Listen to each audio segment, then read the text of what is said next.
Hello. How are you? I timed that so well with the music. I didn't even try. I'm feeling pretty pumped about today. I'm just letting you know. That's a good sign. I think all of my stuff is working. I think my microphone's a little loud. Whew. Okay, hopefully it's not clipping. Hi, Mary. How are y'all? How are you? I said I combined you and y'all. It came out, how are you all? That's not a Southern word. That's just Tracyism. Realized I missed class on Friday. It's okay. So we did a special live stream. Let me see if I can keep it from clipping and make it just closer here. Okay. We did a special live stream on Friday, and because on last Tuesday, my daughter asked if I would pretty please go up to her Thanksgiving lunch at school, and I could not say no because I asked on a scale of 1 to 10 how important was it to her if both me and her daddy went, and she said 10 for both of us to go. So I moved live stream, and I was there.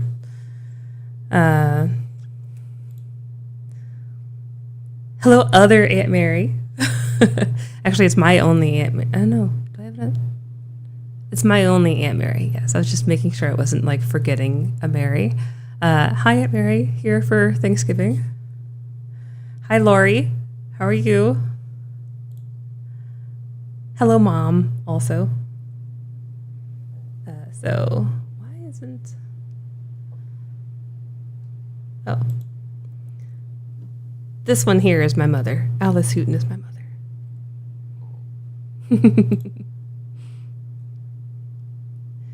So I'm getting the little red signal on my audio input. So if it sounds like it's like too loud, let me know. I don't usually make my microphone too loud, so that'd be weird if it was. But I was messing around with settings. You know, now that I think about it, I was messing with settings. Okay, well, I think it's okay. So today we have a special, well, you know, they're all special. They're all special because you're here with me. Today we have a special edition where we are starting off with an actual question staged. So a lot of times I just take questions as they come, and then if y'all don't have questions in the beginning, I will just make this Tracy's TED Talk, and we will go into whatever I feel like talking about today. Oil and gas related, obviously. This is the oil and gas Q&A question and answer session. My name is Tracy Lenz. I'm a petroleum engineer. I'm the owner of Pecan Tree. We are an appraisal firm that does oil and gas valuations, and we also have a unbiased third-party way that you can find your oil and gas values on demand, DIY. No, you don't even have to, you know, do anything related to me. If you like, it's all on the website. You can just go in and plug it all in like it's Zillow, and it will tell you the oil and gas value. So that is what we've developed, and as a free service to anyone who happens to find us through YouTube, we offer a Q&A, and that's what we're doing today. Sounded rough at first, but it's fine now. Yeah, I think I have like a little button where I was like playing around with little buttons, and I remembered afterwards that I had made it. I hit the little like up button. That was unintended. Okay, I think it's now in the yellow. I have like a green, yellow, red little diagram on my microphone, and it's now staying in the yellow, which is what it's supposed to do. So I think we're good now. Okay. So we are taking other questions. I'm just going to start with a question that was pre-submitted. So this one's going to be a little more involved of a question because I like these type of questions. It is related to how to value a property in, well, and any property really, but this one, particular one's in Louisiana. And we get this question all the time, as you can imagine, as an appraisal firm. So, but the reason I like to answer this type of question is because it's a type of offers and valuations that you would not typically go to someone like me for, because the offer is, let's see, was a total of $6,000 per acre for less than 5 acres. Like not a lot of acres. Normally, people only really contact me if they're talking like $500,000 or more of dollars of sales. Not that I don't think that people shouldn't contact me before, but for individualized, personalized appraisals, a lot of times people aren't guided to an engineer to figure out what it actually should be worth, what reserve value is there, until they are told by a lawyer that they should, or some other expert. Because honestly, I don't work day to day with a lot of clients, and so people usually find me through a referral. And when I say me, I mean my company. There's multiple engineers in our company, but they don't normally seek us out unless they're told, oh, you need evaluation. And people aren't normally told they need evaluation unless they are working with people who know that it's something that can be done and know what it's even called. So that is normally why we end up getting into the higher, like dollar value transactions. And that has always bugged me because I love helping people of all sizes, like transactions of all sizes. It's fun to do them all. But when I think of like the bottom line for a lot of the clients that I have who are getting offers of 20 or 30,000, they're debating if they should take it because, you know, I've had some client. Oh, hello, Crystal wants to say hi. I've had some clients who they are trying to decide if they can pay for their kids' college, or if they, you know, oh, well, we really want to, you know, put a down payment on this house, but we're just not sure, and we want to, not sure if we need to diversify this, or maybe they have a loved one who needs to go into home care, or just all of those situations where I would much rather someone get a, you know, double the value of their minerals, you know, diversify. They don't want to hang on to them, or maybe they can sell half of them or something, you know, then have those people lose out just because they're not, you know, tied to some fancy lawyer who knows what an appraisal is, you know. So that was behind why we started Pecan Tree, why we offer what we offer, why we're trying to get the word out there. You know, we are an unbiased valuation firm. We don't buy or sell. We're one of the 3 people on the internet. Like I talk in whatever the word is for when you like, it's blank. I'm blanking now.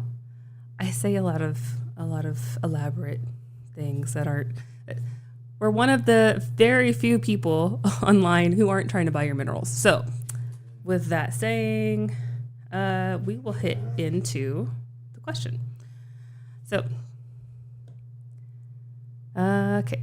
The question, again, is a parcel in Louisiana. And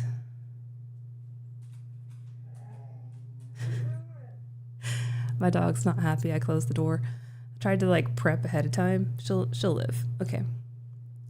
We'll go to here. Okay, it won't be this small forever. I just wanted to get it on the screen. So this is just the question as it comes, and we'll go ahead and make it a little bit bigger, but I don't expect you guys to have to read this on the screen. It's just here if you want to see it. Okay, first I will I did talk to these people about 2 years ago. So I have a husky mix, and she gets talkative, and I think it's the husky part of her. So if you hear her in the background giving her opinion on the fact that the door is closed, I am sorry. So, but it is, you know, for the dog lovers, hey, maybe it's cute. Okay, so we're going to start with the first thing we start with is where. So we're in Webster Parish, Louisiana, and we'll go to our report map.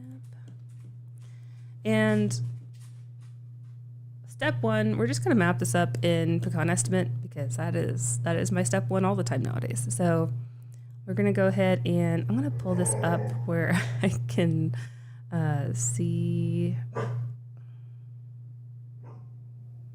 How does she know I'm recording? She just knows. Can y'all hear her? I'm just curious. I lost my mouse. Okay. I am a professional. Okay. Man, so one time my chat stopped working, and now I am paranoid that my chat is not working all the time. So hopefully that doesn't happen again. Go ahead and put this here. Okay, so we're going to start. This is in Louisiana, so this is our site, pecan estimate. I'll make it a little bit bigger. And move this to here. Okay. Louisiana, start exploring. And we are in Webster Parish because Louisiana is fun with their little parishes. It says county. I assure you, we meant to say parish. Webster. Okay, so this is I'll pull this just down into here. The northwest quarter of the northwest quarter of Section 26, Township 17 North.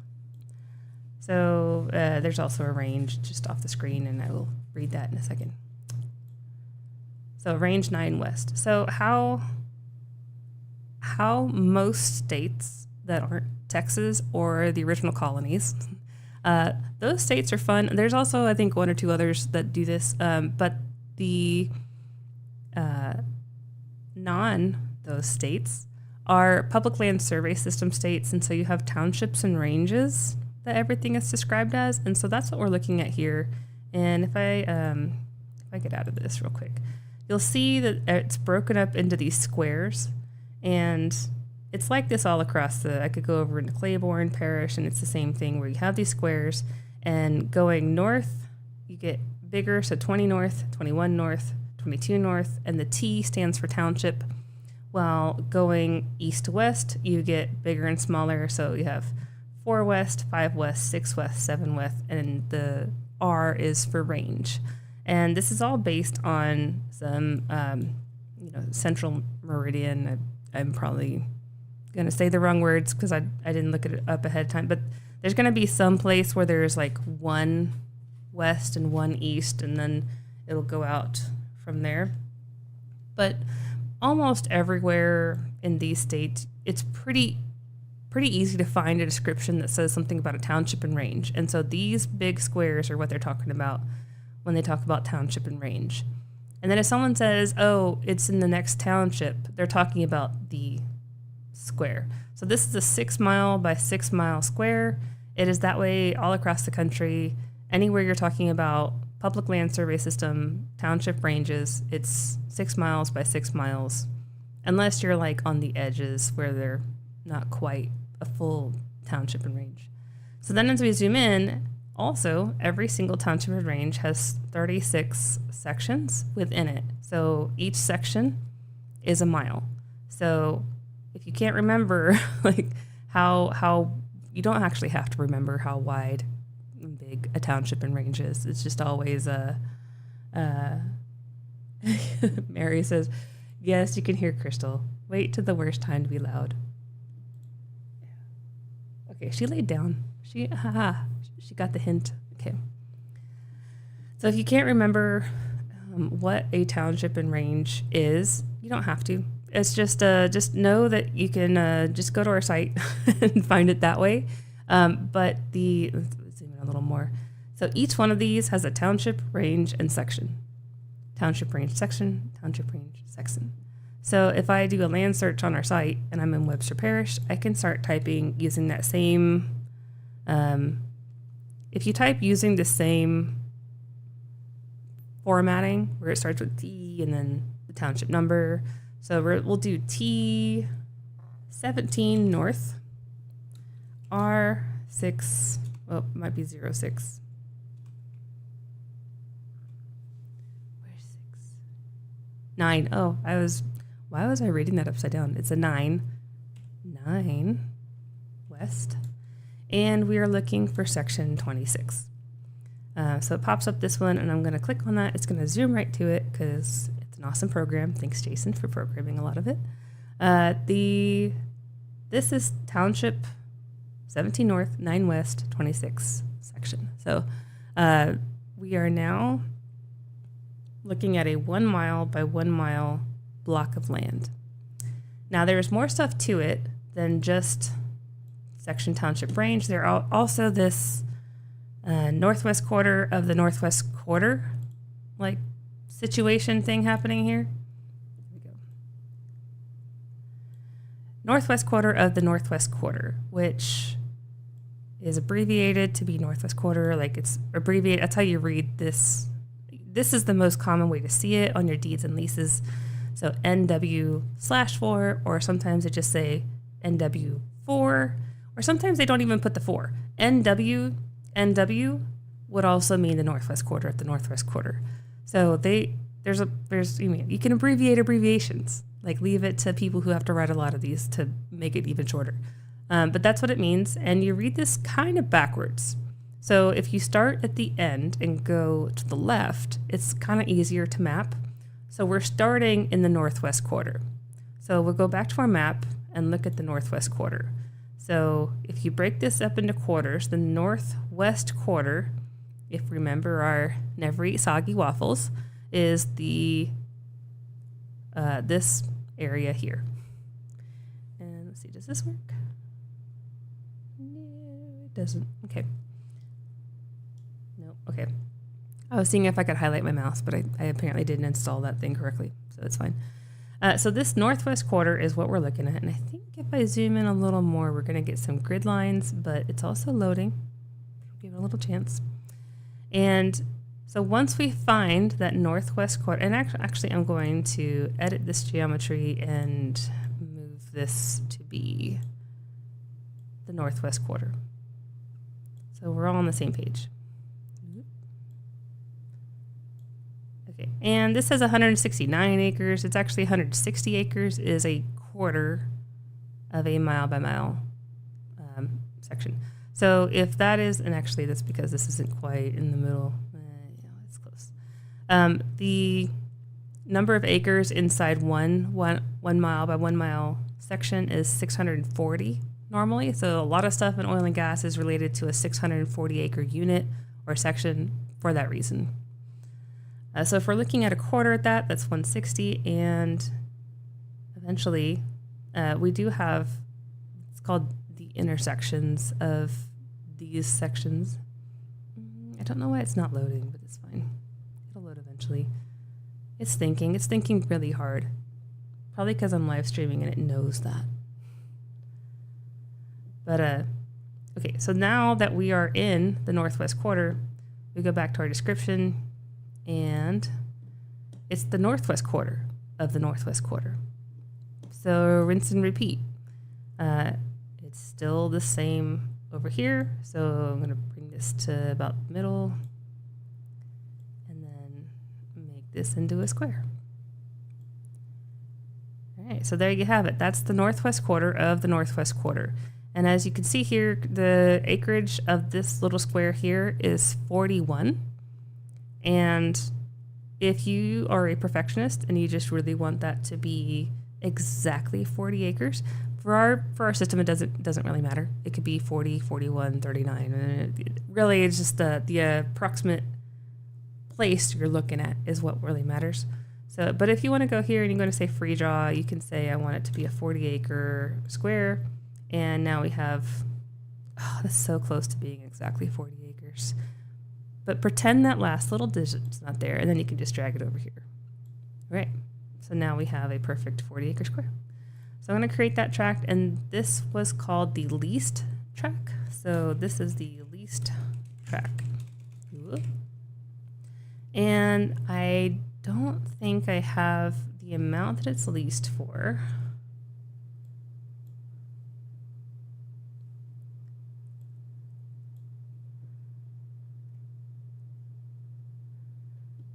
We will break down kind of what this is saying. Okay.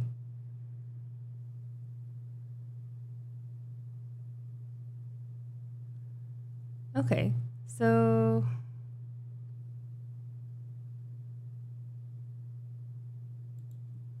we'll break this up a little bit. Company that is interested. Oh, okay. I'll read it out loud just to get everybody on the same page. Hi, Tracy. Firstly, thank you so much for your response. You're welcome. My cousins I shortened it to T and K. The three of us have a very informative Zoom meeting with you when we were very first trying to decide on our bonus amount versus royalty percentage that we would choose. Thanks again. It might have been 2+ years ago. I think I did look. It was 2023, which is crazy that was 2 years ago already. I'm definitely leaning towards selling my mineral rights at this time. And okay, that's what we're looking at this next part. The company that is interested in purchasing it is offering approximately $6,000 per acre for 20% royalty, which I have. Okay, so 20% royalty, this would mean that it's leased at 20% for the portion that is leased.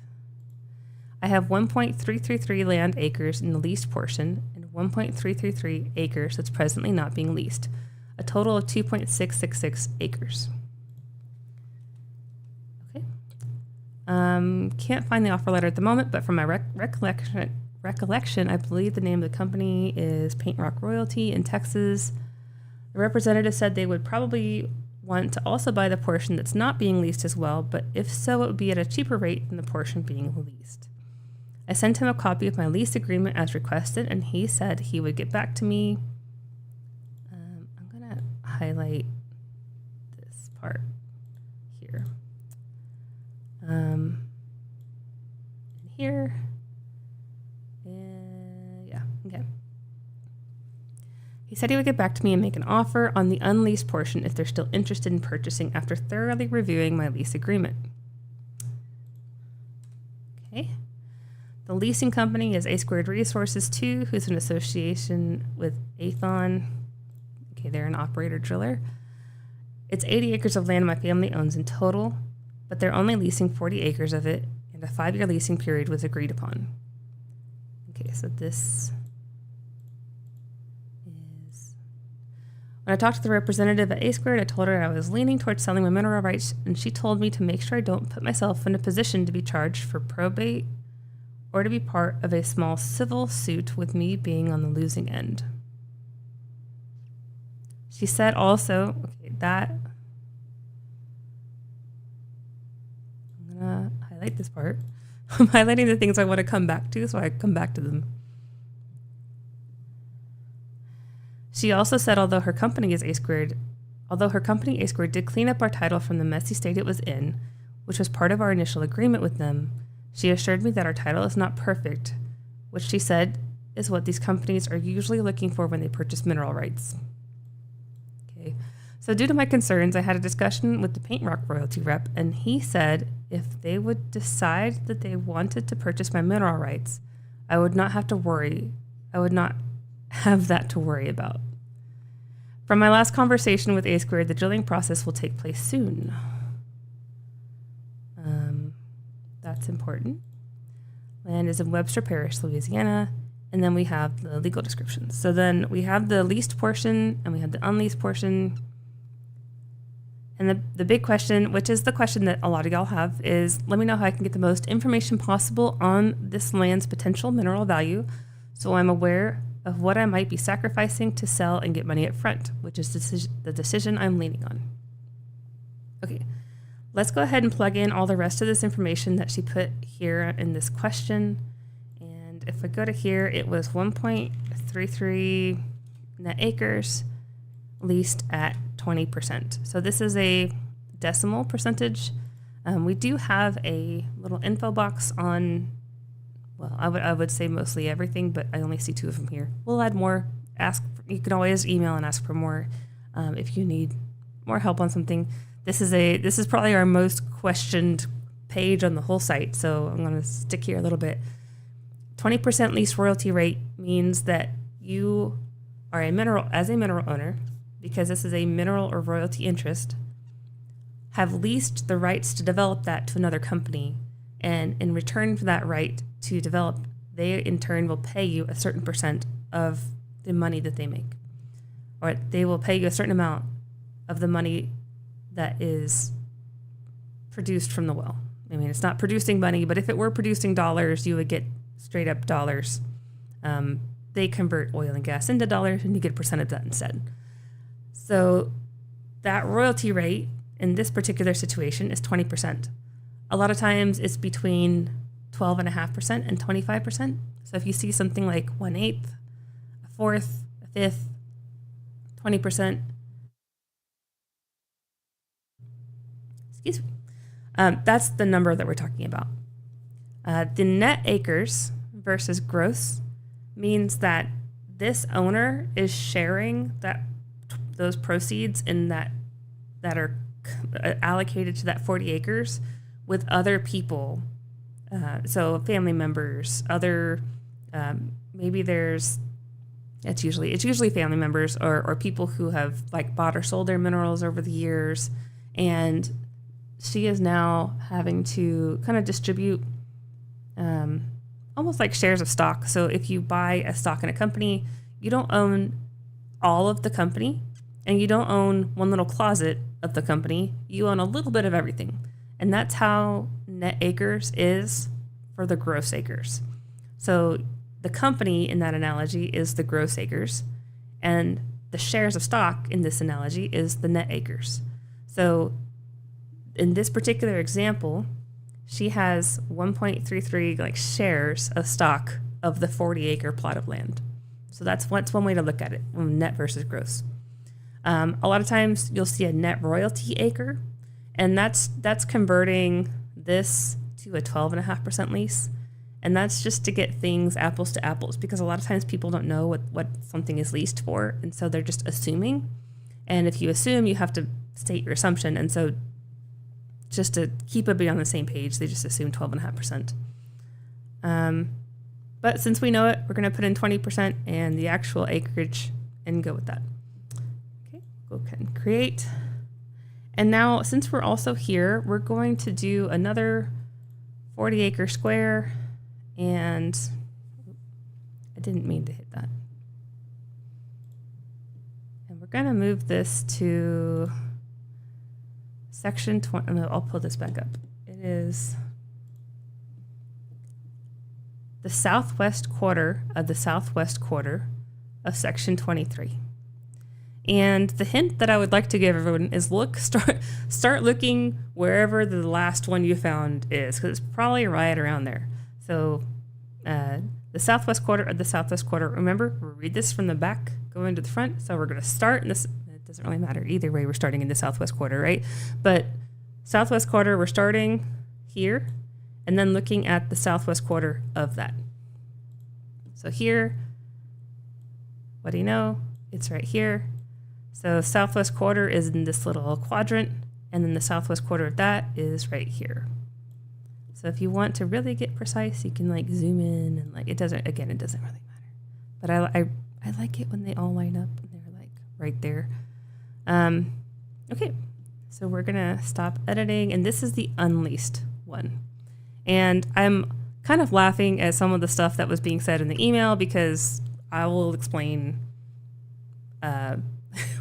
why, to me, as an engineer looking at this, as an appraiser looking at this, it's kind of funny what they're saying. But okay, create tract, unleased tract. And we're just going to put this as 20%, even though it's unleased, just because that was what she got in the other one, and just to keep them apples to apples, we'll keep it at 20%. And it's also 1.33 net acres. It is also a mineral interest. And if we want to, we can come over here and display all, and we're going to put that this one is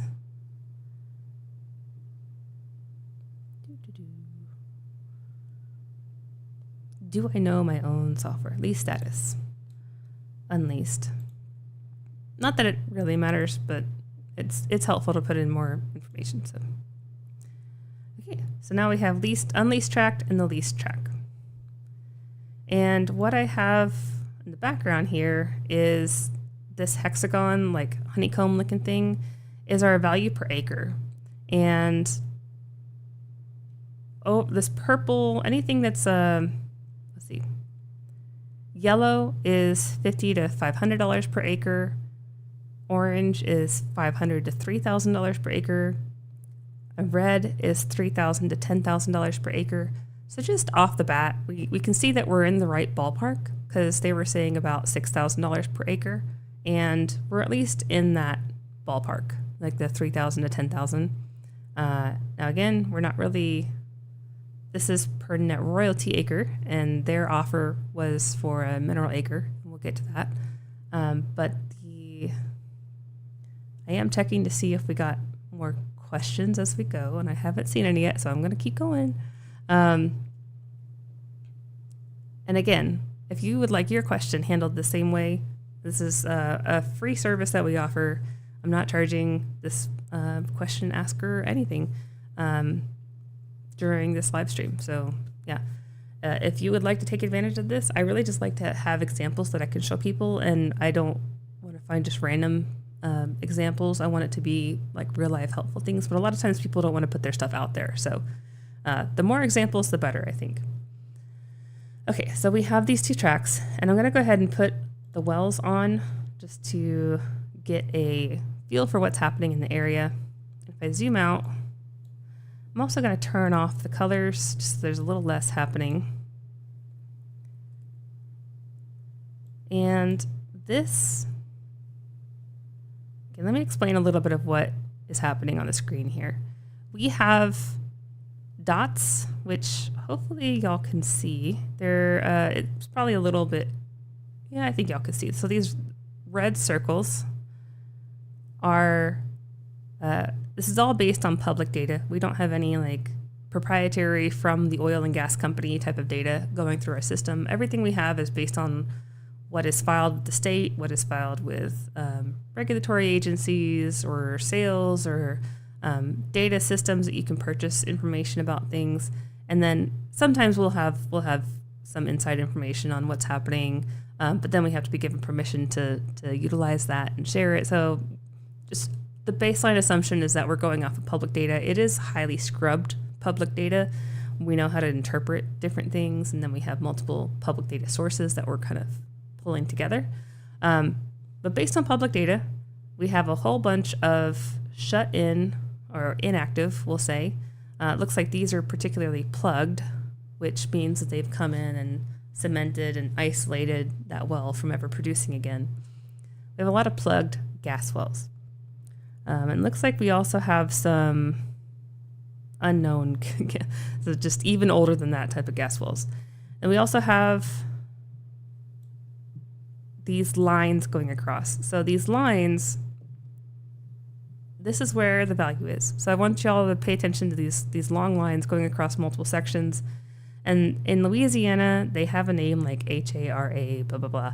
And that is, that's the Haynesville field that well is pooled to. So if you see a well that starts with HA and then a space, that means it's a Haynesville depth well. Sometimes it could be Bossier, like they kind of name it, they kind of group those together a lot. But that's what to know is that is the shale play of East Texas. If it starts with HA, you're looking at one of the newer modern high dollar wells. If it starts with CV, that's probably Cotton Valley, and that's slightly older. There are some more modern Cotton Valley wells, but HA is really what we're looking at for value these days. So we have two Haynesville wells right next to it. We have a Matthews well and a Russell well. And then we have a big field up here. This Haas big field up here, and that is not going to be super interesting to us today. What we're looking for is where the Haynesville shale comes up and stops. And if I turn on the cartoon map again, we call it cartoon because it's just very generalized, so to what we can actually see behind the scenes. But if I zoom out, this kind of blob here is the Haynesville shale value blob, if you want to think about it that way. There, it kind of comes and goes as to if it's mostly Haynesville, and then if it's like Bossier's coming in, or if there's James Lime and Fredericksburg and Cotton Valley, Travis Peak. There's other formations that people are targeting. Haynesville is the primary one. So if you look, it's kind of right on the edge of this Haynesville blob. We'll just keep calling it blob. And it does extend over into Texas. We only show one state at a time for speed purposes, but if I go over here, you can see it kind of extends this direction. That is all the Haynesville blob. So if we go back up to here, we can see that it's right on the edge of those Haynesville wells and where it is getting interesting. And so I'm going to go ahead and, where do I want to take this now? Let's go back to the email and go from there. Okay. So I'm gathering, and feel free to correct me if I've gotten this incorrect, because I do think the person who asked this question is still on. Just, in case she wants to keep anonymous, I'm letting her. The leased tract is in fact leased, and it's not like a thing that's up for debate still. So the leasing company is this A Squared Resources, and they have leased it for 5 years. And she says it was agreed upon. So that's why I'm thinking that they've signed the lease, and she's still talking to them on if she wants to sell that, or like she was talking to them if she wants to sell it or keep it, and decided to keep it and just lease it. So that way she's not giving up the rights to any of the royalties.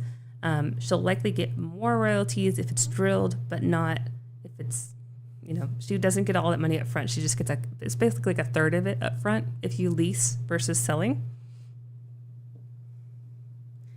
And I do want to look at one thing.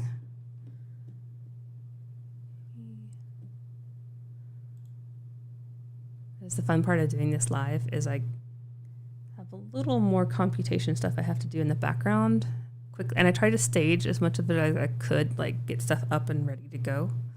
But also I'm trying to be efficient because it's the Tuesday before Thanksgiving, and I have a lot of appraisal work and cleaning still to do. So if you're still in cleaning mode, solidarity on that one. So I have my house is looking really good, but it's also still looking really bad. Does that make sense? There's a lot to do, but man, it's so much better. But there's still a lot to do.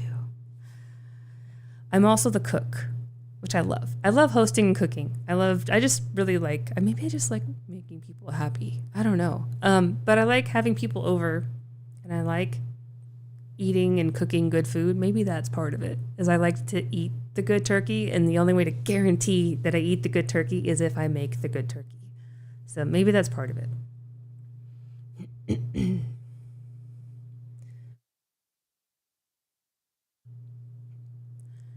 Okay. I was going to pull up.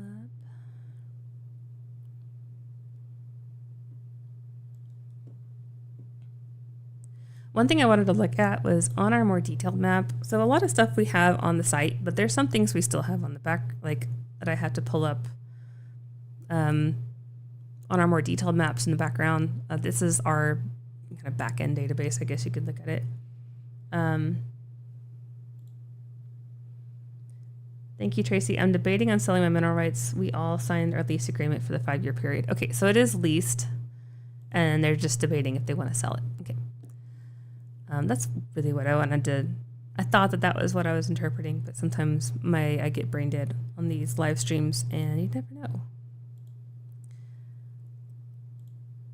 So sometimes in the Haynesville, the faults can be a thing that becomes interesting. I don't think I have the super detailed faulting on this particular map.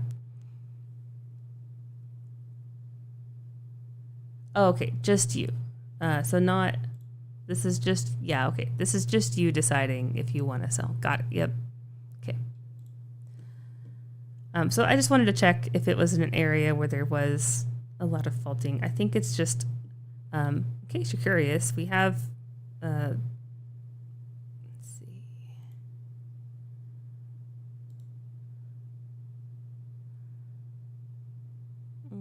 Okay, I don't have my cool reservoir stuff on this particular version of my map, but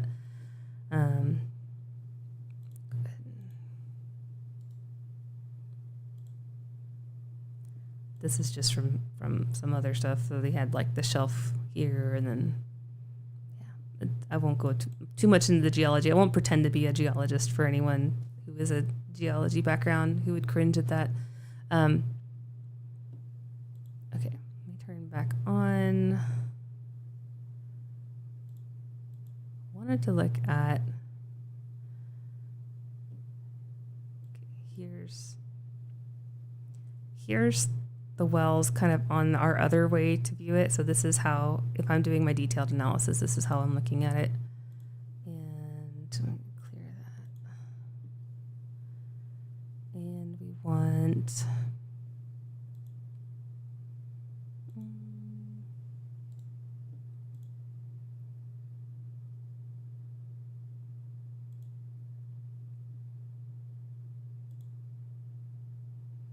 okay, here's wells colored by spud date, and spud date is the date that the drill bit first started breaking ground. And what I was looking for is dark red. So dark red is 2024, 2025. So anything that's kind of dark red, and I'll flash them. Let's see if I can make them flash. Nope, it just makes everything flash.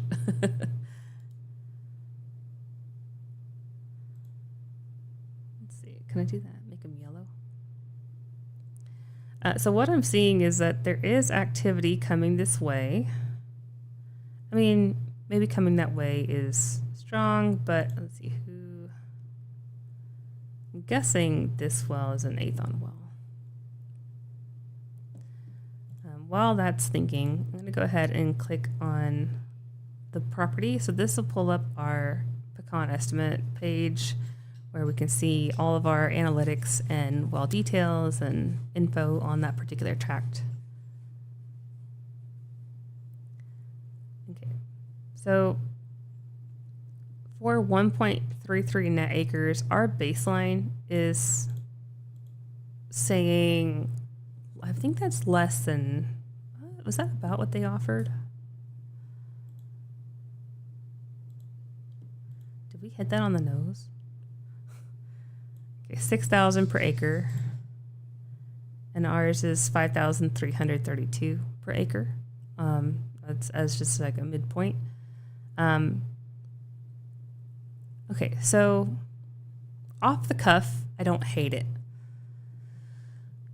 The points that I want to get to is that there were some interesting things in that email. I'm not seeing any wells that they should be getting paid on, which makes sense because they just recently leased it. This is kind of my checklist of things. Are there any permits? Are there any wells? Are there any wells that need to get paid on? Are there any other operators that I don't know about? Like maybe I know about one operator, but I don't know about the other operator. In this particular case, there aren't any other operators that are producing. We do give a well list. It does show an estimated $1 of revenue. That would be coming from a possible interest in this Matthews well. I can tell you there's not an interest in the Matthews well. This would just be if sometimes the units get a little funky, and if we've not put eyes directly on that unit and hand drawn that unit, we do provide some wiggle room for in case that well does bleed over into other, they've gotten creative, I'll just call it, with the unit drawing. And so if I click on this, this is why. So see how this well's unit is two sections together. This is a typical, what a normal well in Louisiana would have, a 1280 unit around it. And this just kind of overlaps barely. And so what this is that we pulled in all the units from Louisiana's state, and like state files, and their their geometry just kind of overlapped a little bit with they're just slightly skewed. So we just need to like modify how that is in our thing. But it doesn't actually overlap the tract. It's just a artifact of the drawing. So that's why we include it, because there are a lot of cases where that amount of overlap is real and people are getting paid because of that. But just know that we have a low confidence factor. So this confidence factor is how you would see, where we actually felt on that. Okay, only a 5% confidence factor. And I will let you know our cutoff for including a well versus not including a well is 5%. So this is barely getting in there as a, okay, we'll include it as a possible well, but it's a low confidence. And if you did have an interest in this, it would be really, really tiny, and you might be getting $1 per month. So that's another way to filter these out. If you have a large portfolio, you can look at this and say, okay, well, there's a lot of like little parcels that are being clipped, but they're making 5 cents a month, and I'm not going to look at that.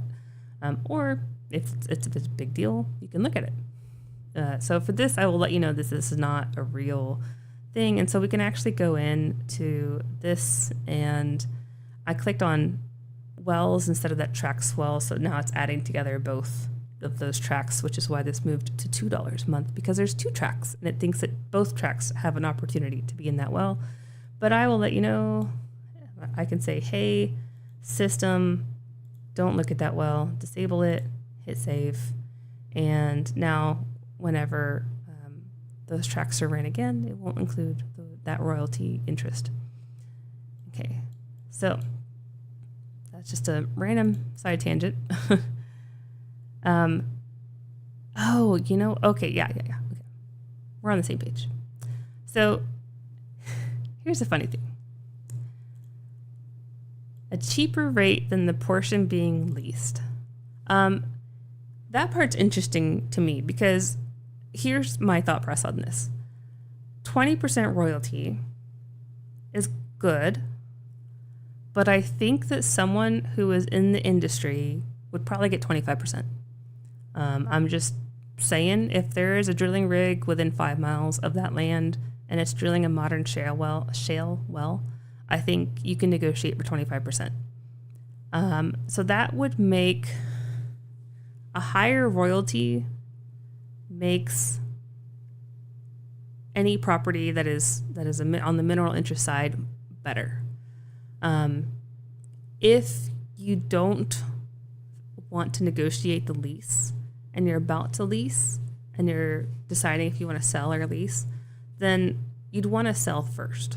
So you wouldn't want to like half-heartedly get a lease in place, not really negotiate,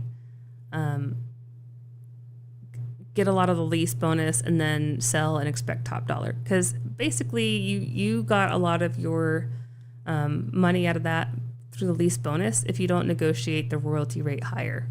So this, I think that okay, for 1.33 acres of land, I think that y'all did get a good 20%, but I do think that someone in the industry that knows all the people could probably get 25. So I think that it's probably not the case that it's cheaper than the portion being leased. And then also, here's the other thing. If Aethon is actually about to drill a well, are they drilling? Okay, I just completely froze up my map.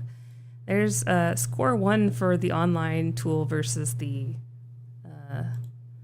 professional mapping tool. So if they were actually about to drill a well here, are they, I guess, no, I mean, I don't see how would they do this unit if not across both tracks?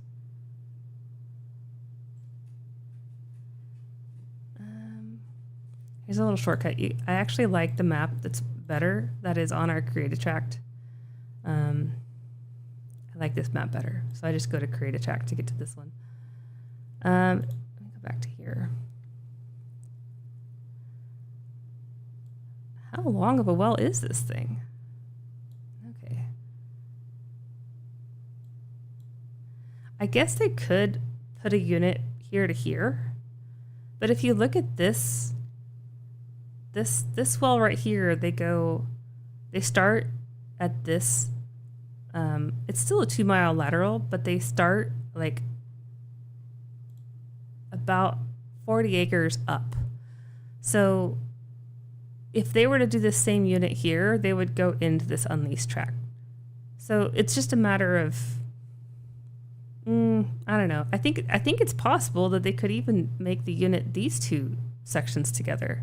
I don't know what acreage Athon has. Let me see if I can. So Comstock is the operator of that Matthews well. So this might be the area. So Comstock and Athon has been kind of fighting over acreage. I mean, there's a lot of people who have been. I think I saw a thing that Comstock is divesting of a good portion of their acreage, but honestly, there's so much buying and selling that's just not what I keep track of on a day-to-day basis. I look it up as I need it, but I know that is something that's happening. Is Comstock is a pretty prominent developer of the Haynesville. Athon, I've seen their name around all the time too. So, I think that they're both strong operators, but they might be trying to fight to see who gets the rights to develop it.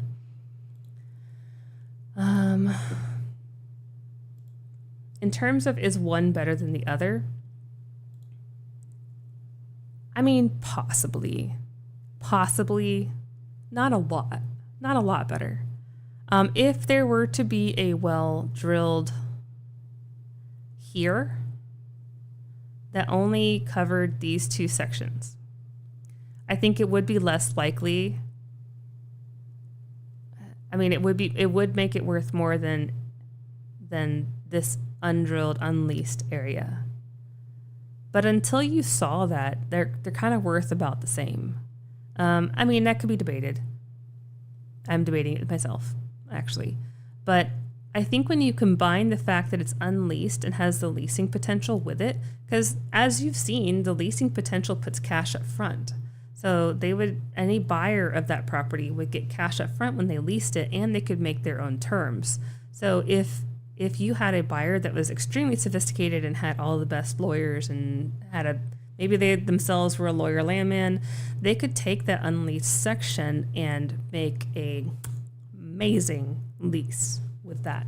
And then you would have pretty much the same rock underneath these two properties, one with a lease that somebody else designed and signed, and one with a lease that you custom created and signed. Now, 1.3 acres is not the biggest potential, but if you had someone with a large portfolio who just had a template they could take and just follow it through their process, then that's when these things become economies of scale. So no, I think that they're pretty much the same value. And so I think that anyone that was interested in this 1.3 acres should be interested in the other 1.3 acres.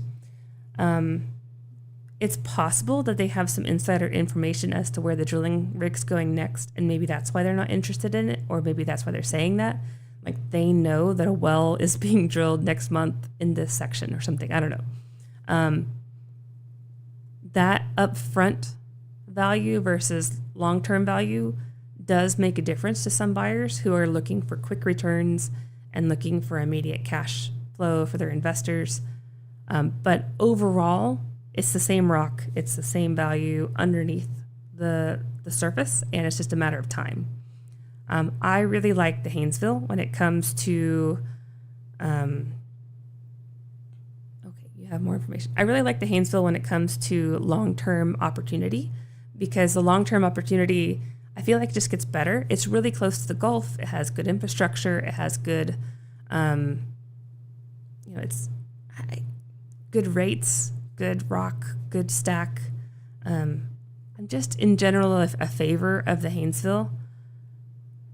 And so if you're going to hold on to something, I think that's a good thing to hold on to. But I mean, cash now is cash now. So there's always the risk of it not being developed. She said they did offer me about $5,200 per acre for the unleased Section 23.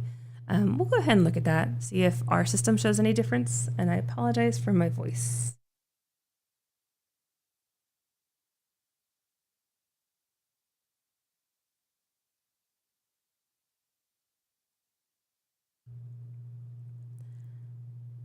Okay, I mean, our system shows them the same. I mean, but we also put the same leasing assumption in there. And just as an example, if I go to our lease bonus page here, the difference of lease bonus between 20 and 25% is probably about $300 an acre here. But it would make it worth 5% more overall. So if I went to info and changed it to 25%,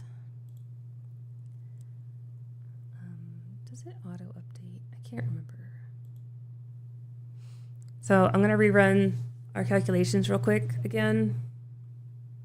Takes about 20 or 30 seconds just to see the impact of putting a 25% lease versus a 20% lease. And that's not even to mention, I don't remember if there was post-production costs in the lease that you signed a while back, but if there were, like the marketing charges that they can charge to get the gas from point A to point B, that can cut into people's returns also, which would be another way that a buyer could make more money. Yeah, okay. So at 25%, this would have a value of, $8,000 to $9,000. And then per acre, that'd be about $6,500 per acre. 6,600 is our assumption here, if it was leased at 25%. So I think when you combine those two things together, yes, it is more likely for the leased tract to get drilled sooner. However, the long-term value, and when I say long-term, like 3 to 5 year value, I would put them about the same. Now, if Aethon came in here and they drilled, they put 6 wells going across this bottom one and nothing going across the top one, that's different. I don't think that's going to happen. I think the most likely situation, just based on that operator in this area with this trend around here, is 1 well coming in to hold the leases. They call that HBPing acreage, so holding by production. And they go through and get all these leases and they sign them, and then they drill a well in order to maintain those leases so that they don't have to come back and release things later on. It's not the most ideal way to develop something. Like, you really don't want to have 1 well per section across your best rock. You want something more like this, where you have 4 or 5 wells per section. But until they usually want more time to figure out that than the lease provides. And so holding by production gives them that much more time without having to go find more leases. It's not ideal. If you had like a 1,000-acre ranch, you'd want to have provisions in there that they can't just drill 1 well and hold the whole thing. But, with one acre, you're kind of stuck with boilerplate language, and that's really common. It's not bad. It's common. Okay, so there was one more thing. I know that it's 1 o'clock. I'm going to keep going a little bit longer. From my last conversation, the drilling process will take place soon. The bias here is that A Squared was probably wanting to get you to lease with them quickly, and so they might have over exaggerated how soon the drilling process will be, and so I would take that with a grain of salt. But I don't think they would have said something if they hadn't planned. If they didn't have some information. They also wouldn't be leasing on behalf of Aethon if Aethon didn't have plans to go that direction. There are land grabs, of course. Like, people are always trying to make sure they have as much inventory as possible. But soon could be anywhere between 6 months and 5 years, like if that's the lease term. I don't think they'd be leasing it just to lease it unless they were planning on like flipping the acreage and selling soon or something, like the company itself. Now, make sure I don't put myself in a position to be charged for probate or be in part of a small civil suit with me being on the losing end. What? that doesn't make any sense to me. Okay, if there's title stuff, what? I'm guessing there's some back. I mean, I always assume there's a backstory whenever I hear the type of stories, but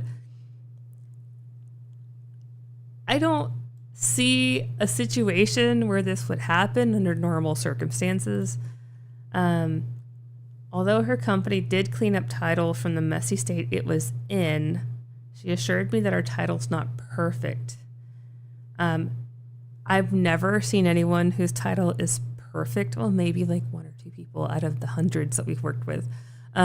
Title is hardly ever perfect. That's why title analysts exist.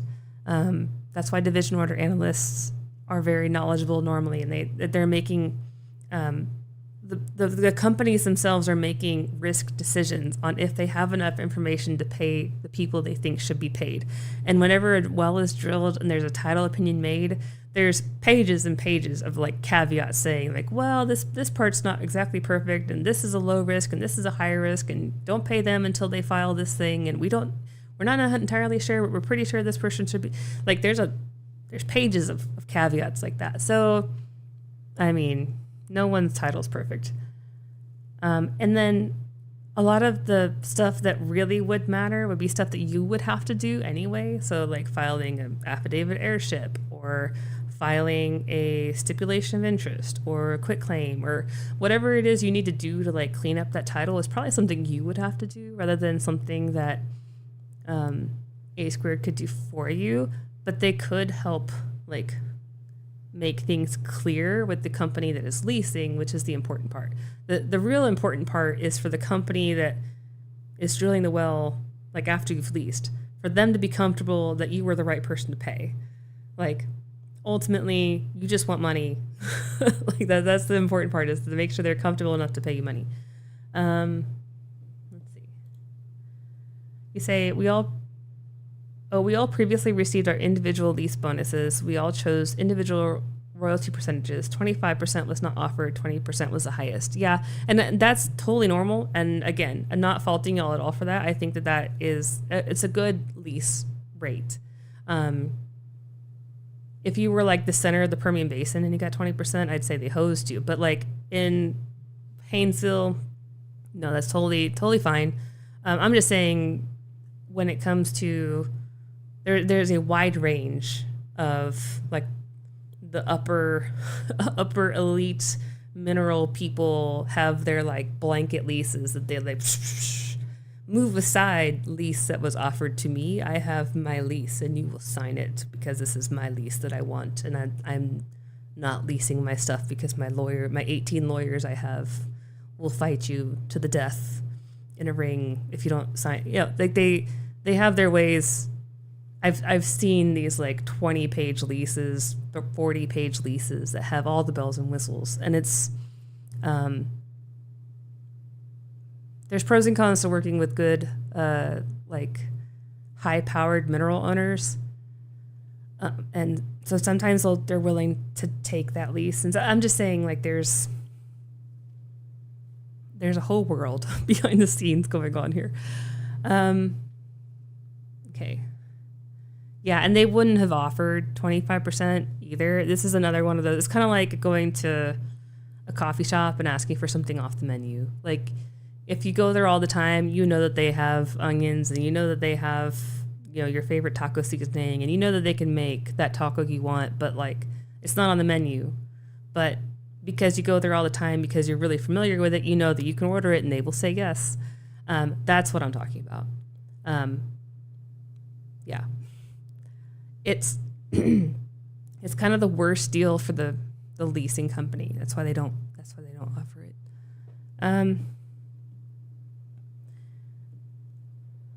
Let's see. Oh, the other part was that she said these companies are usually looking for when they purchase mineral rights. Yeah, okay. And I am looking for a dessert that is calorie free and tastes delicious also. Like, yeah, of course, everybody wants perfect title, and like it's kind of dumb to not. I don't like calling people dumb, but I think it's kind of dumb to say that, because it's like, yeah, of course they want good title, but no, I don't know any mineral buyer who would look at 1.3 acres in northern Louisiana and say, oh yeah, this probably has perfect title. If it doesn't have perfect title, I don't want to look at it, because then they wouldn't look at anything. Like, it just, I don't know. If it was recently leased, that's probably enough for most people to be like, okay, well, someone had faith enough to pay you some lease bonus dollars. Like, okay. The only step above that is if a well started producing and then they checked all the boxes to start paying you royalties. Like, that's the next best thing to perfect title. So like perfect run, perfect title, it all chains together is top tier. Second tier is you're being paid royalties on all the wells you should. Third tier is you got paid the lease bonus you thought you should get. And then the unknown, the land of unknown, is no one has paid you anything, not a dime on, like, not a royalty or lease bonus or anything on the interest. And you think you have title, but you don't have a full like chain from patent to today on how you got it. That is when you get to the unknown, like, mineral owners. The buyers get real wary on those things. But there's quite a bit of backup to you owning something here. So I don't think if you own one, it's very, very, very likely that you own the exact same thing right to the north, because it's probably all used to be one property, right? The only reason there's a dividing line in between it is because that's where the survey happened to like put a dividing line. But it's probably like a nice, beautiful ranch at some point. Okay. Man, you're sweeping right in at the last minute to ask this question. Can you tell me what is a fair price for mineral rights in East Texas? Well, I will let you know that East Texas is very similar to the area we were just looking at in Louisiana. So probably you're replaying this live stream and seeing the thought process that went around to that. And if you need to, our website here has both Louisiana and it also has Texas, East Texas here. So it really depends on where you are in East Texas. If I just zoom out a little bit, this is a heat map of value where red is high value, green is low value per acre. And so it really matters where you are. So East Texas is a very big area. So I highly recommend that you hop on our pecanestimate.com and like navigate to where you're looking at and see what we have in that more detailed analysis there. Lori says, so maybe I have a little negotiating should do on the unleased portion. If you plan on selling it, I wouldn't lease it first. I would sell it as unleased.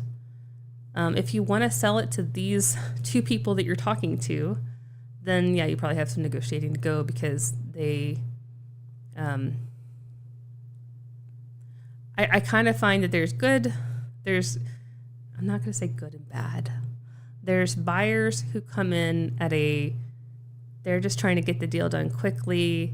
They don't want to play games. They're like, here's a good offer. I'm done. Thank you. Bye. They take it or leave it. There's not a whole lot of negotiating room because they're coming in at a good price.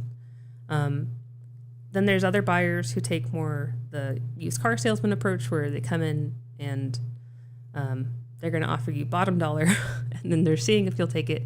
And then if you don't take it, they'll inch up a little more, inch up a little more, inch up a little more. And you really got to fight tooth and nail to get that free oil change and like all the things with used car salesman. But eventually you can get to higher than that first person, because law of averages is what they're going for. I I don't know off the bat just from this amount of information if you're which one you're dealing with, but it kind of normally I've seen buyers kind of have their price, and it's either a lot of work to get them up, or it's better to just find a different buyer. So if you're able to like shop it around, then it's sometimes hard to find the people to shop it around to, especially for this small of a property. But if you are getting offers, might as well just call them up and let them know if that you are interested in selling and seeing if they could beat that offer. That's another way to do it. There's also sites like Energy Domain, Energy Net, Oil and Gas Clearinghouse, that you can list oil and gas property and for a percentage of the of commission, like of the sales process. It's kind of like selling a house where there's like X percent goes towards all the listing and title and all those things. Well, and then you keep the rest, but at least it gets it like to a bigger market. Let's see. Okay, I'm interested in selling my portion, not only, not leasing. Yeah, okay. And I like I said, I think I would sell it before you leased anyway, so that makes sense. The unleased track. But I would sell them together. I would try to keep them together. You're gonna have two painful processes rather than one if you separate them. Unless you wanted to keep, like, hedge your bets a little bit, keep one, sell one, that could be a way to go. But then I would sell the one that's leased and keep the unleased one, because that was the one that has the more long-term potential. And it's a little undervalued right now. So the other one, it's not bad. If you can hold on to it for another 6 months to a year, you might get a permit on the acreage, and then it'd be worth probably double. So just letting you know that it goes up pretty quickly once they start permitting on your acreage. But, they call it a bird in the hand, better than two in the bush. So that's where the risk comes in. That's why things are valued what they are today, because they may never come and permit on your acreage. They may never come and drill, even though it's leased. So that is the unknown that you'd be risking. Yeah. Okay. I actually have to get a kiddo to swim lessons. It's not normal for a Tuesday, but that is Thanksgiving week. We are doing different things this week. So I gotta get going. I would go longer because this is fun. But Lori, let me know if you have any more questions on this. I'd love to hear how it goes. If you need help finding someone, I probably have a network that can help find, interested buyers. I mean, on one hand, there's a whole bunch of people who are willing to buy, a couple $1,000s of acres. And on the other hand, it's hard to find them, right? It's kind of like finding the people that are selling an old computer. There's a bunch of people that have old computers that want to sell them. There's a bunch of people looking to buy an old computer, but the market for connecting those two people together is not big. And so it's kind of, you got to find the eBay, you got to find the person connecting those. And we try to be as much as we can, but trying to be that third party independent, we don't get any commission out of, connecting people together. We also have to stay in business. So that's why we do these live streams, try to help out as much as possible.